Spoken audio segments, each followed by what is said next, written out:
Esta é a imagem de raio-x de um dos aglomerados mais ricos da vizinhança nossa, um aglomerado próximo, que é chamado aglomerado de Perseus, um aglomerado rico de galáxias na constelação do Perseu, né? O satélite Chandra observou este aglomerado durante 270 horas. Tá? 270 horas. Lembre-se que um dia tem 24 horas.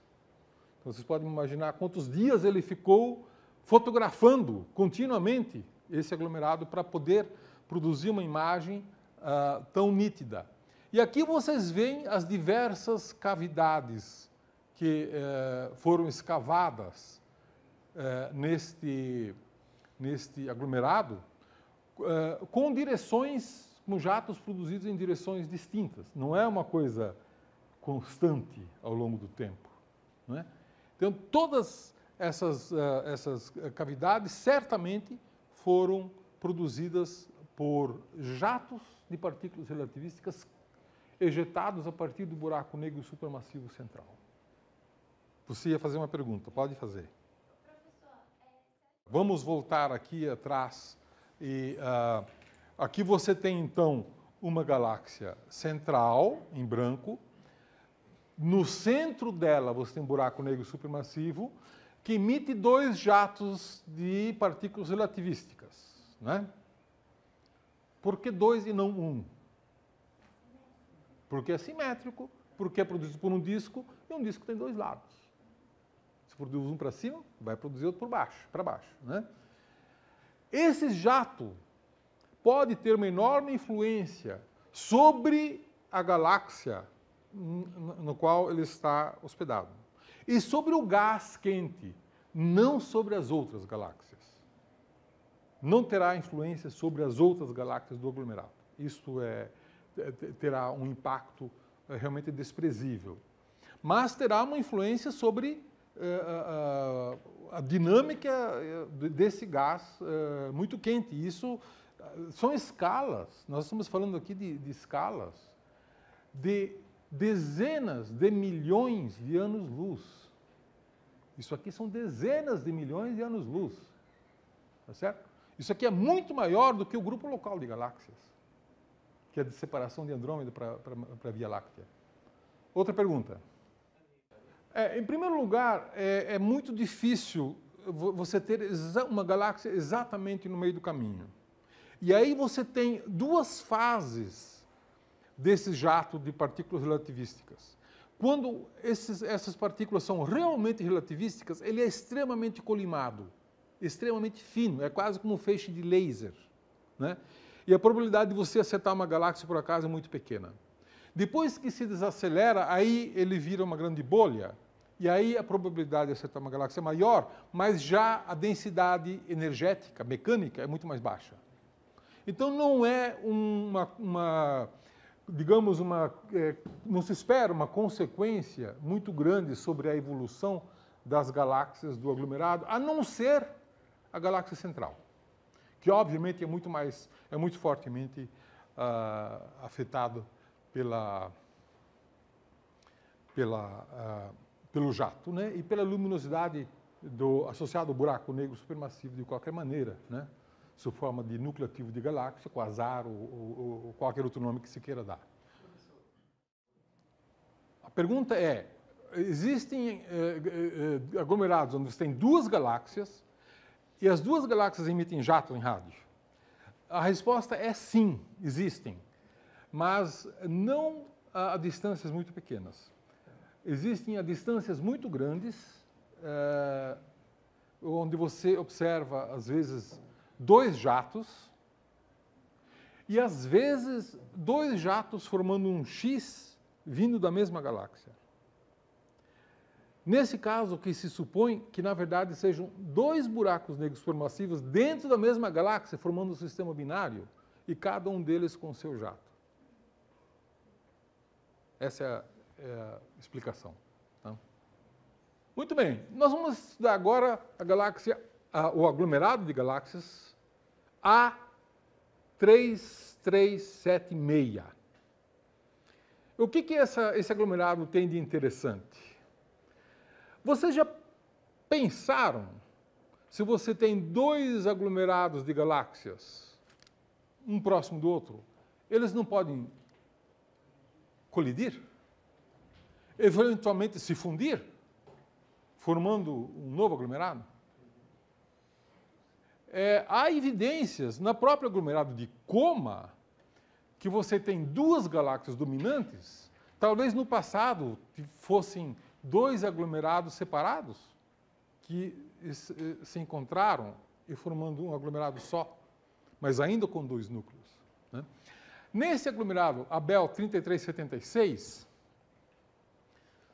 vocês estão enxergando o Abel 3376?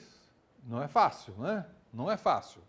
Todas as luzes com cruzes são estrelas. As galáxias não têm cruzes, elas são objetos mais difusos, estão concentrados nesta região aqui em maior quantidade. Tá? Então, este é o objeto de número 3376 do catálogo de Abel. Ok? Parece muito pouco interessante, né? Vamos tirar uma fotografia em raio-x. Está aí a fotografia em raio-x. Então, vocês vejam que o aglomerado de Abel está aqui, o centro do aglomerado de Abel. Claro que o aglomerado é muito maior, mas a emissão de raio-x tem um núcleo, parece um cometa, né? Tem um núcleo aqui e uma extensão, uma enorme cauda para trás. O que seria isso?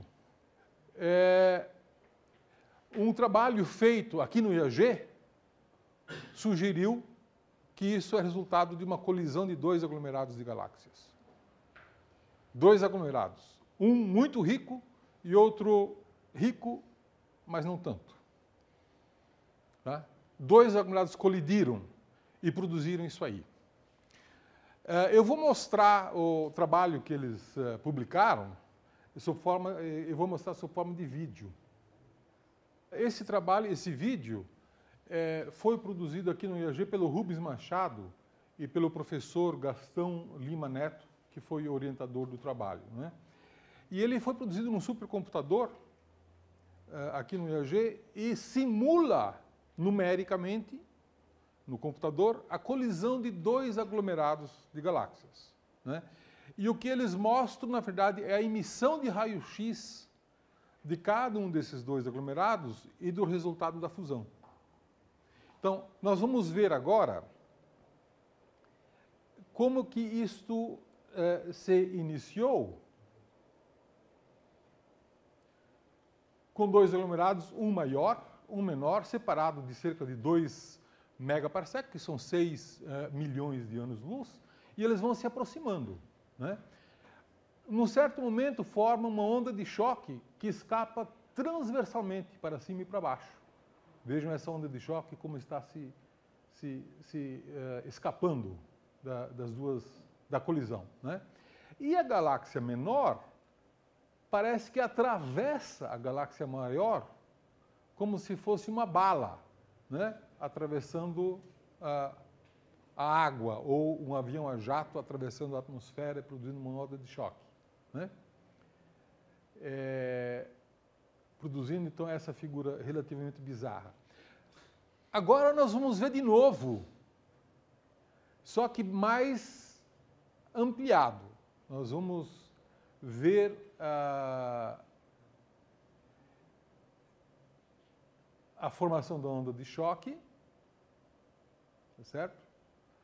E a bala indo para a direita.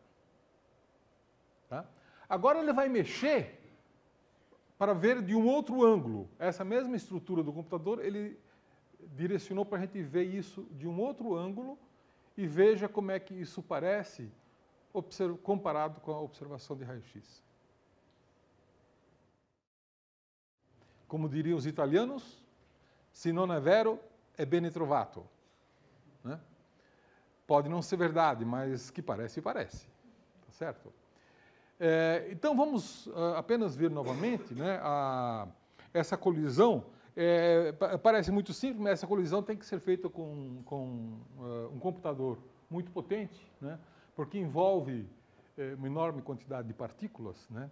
E uma grande quantidade de tempo. Vocês vejam que o indicador lá em cima é em bilhões de anos, né? Giga-ano, né? É o tempo que leva para uma colisão de galáxias surtir efeito, né?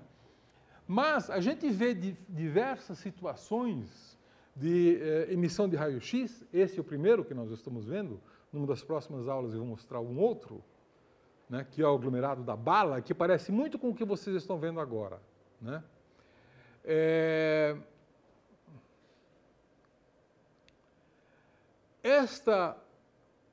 Agora se aproximando, né, esta onda de choque que se forma na fase da colisão, ela escapa perpendicularmente e aparentemente produz uma grande quantidade de partículas relativísticas que foram observadas emitindo ondas de rádio também. Tá? Já vou mostrar isso. Olha, agora está se virando, né, para um aspecto diferente, um ângulo diferente. Então, nesse ângulo agora você pode comparar com a emissão de raio-x e vejam que a similaridade é bastante grande, né? Então, a ideia é que, na verdade, nós estamos explicando essa observação de raio-x como sendo o resultado da colisão de dois aglomerados de galáxias. Então, se vocês quiserem, vocês podem ver esse vídeo no YouTube com esse endereço, tá certo? Bom, aqui nós temos uma fotografia. Você vê o mesmo aglomerado de galáxias aqui com as estrelas em branco, né? A emissão de raio-x em vermelho e a emissão em rádio em verde. Então, ela tem também uma emissão curiosa e a interpretação é que estas duas faixas de rádio em verde são produtos da onda de choque que foi criado no centro da colisão. Tá? Então, apenas para completar a história do aglomerado de Abell 3376.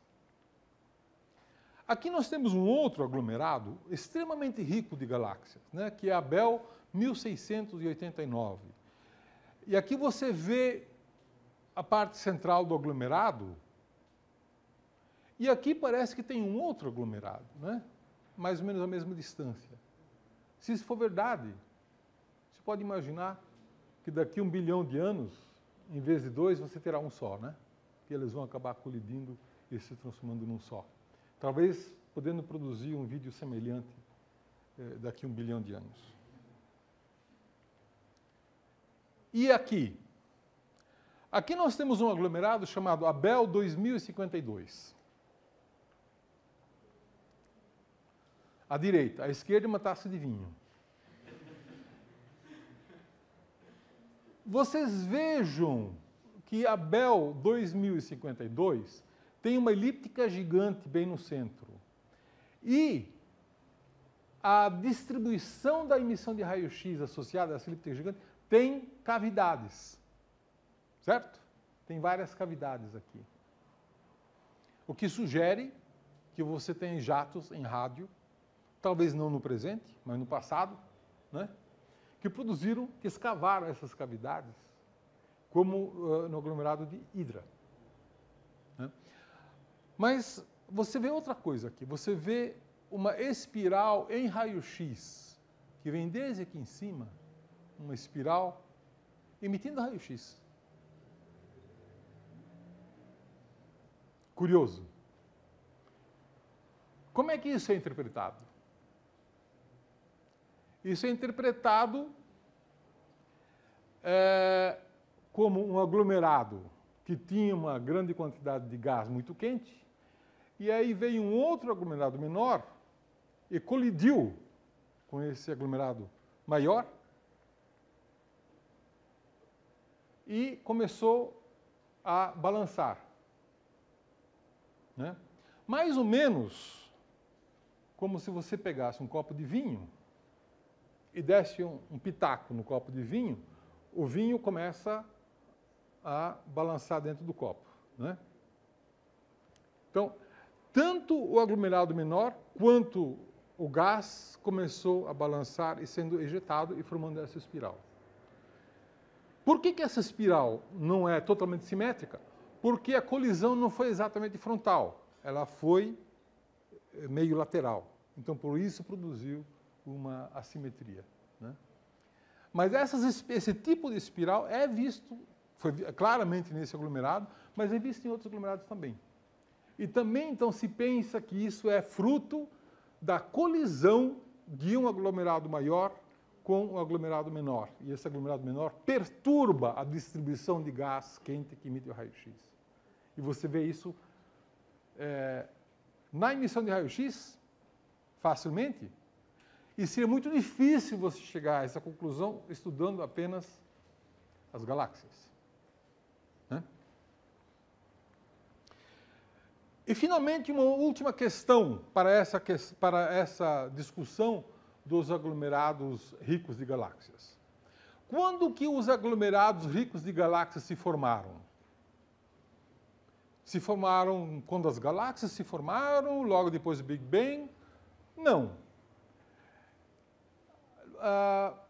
Os aglomerados se formaram de uma maneira relativamente recente, né? Nos últimos 1 a 2 bilhões de anos. A maioria dos aglomerados se formou recentemente. E como vocês podem observar, nós ainda estamos assistindo à fusão de aglomerados, de subaglomerados. Então, estão ocorrendo fusões que você está assistindo agora. São coisas relativamente recentes. Então, os aglomerados ricos de galáxias se formaram muito depois das galáxias em si, né? Mas aí vem uma pergunta. A que distância você pode observar aglomerados de galáxias? Então, a partir de que distância, de que idade do universo foram formados aglomerados de galáxias observáveis? E a resposta quem nos dá é o El Gordo. El Gordo é um aglomerado que foi descoberto recentemente de galáxias. E foi descoberto porque ele emite uma emissão de raio-x, que parece aqui um homem meio sentado, meio de pé e meio rechonchudo, né? Aqui as pernas dele, a cabeça tal, e tal. E é por isso que ele é chamado de El Gordo. É verdade que tem um pouco de imaginação nessa coisa, né? O curioso do El Gordo não é a forma dele, é a distância dele. Esse aglomerado de galáxias, que foi descoberto só porque ele emite raio-x, senão ele não teria sido descoberto ainda, ele está a 7 bilhões de anos-luz de distância. Isto é, há 7 bilhões de anos atrás ele já existia. Ele já tinha gás quente emitindo raio-x. Há 7 bilhões de anos atrás. Então, isso é uma evidência forte de que, apesar de todas as conclusões de que as galáxias se formaram